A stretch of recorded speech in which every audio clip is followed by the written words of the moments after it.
Hey creators! Welcome to day 29 of the AI Plus SEO Mastery Challenge.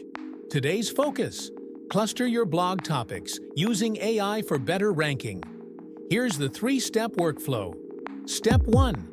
Ask ChatGPT to generate topic clusters based on your target keyword, e.g., digital marketing. Step 2. Group related blog titles under a pillar topic using AI-generated content maps. Step 3.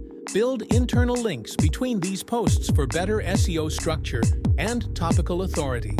This strategy helps you rank for both short and long-tail keywords and makes your content Google-friendly. Bonus tip: use Surfer AI or Neuron Writer to optimize each blog in the cluster for SEO scoring.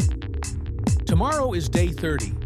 The grand finale: build a complete AI-powered SEO workflow, 2025 Master Plan.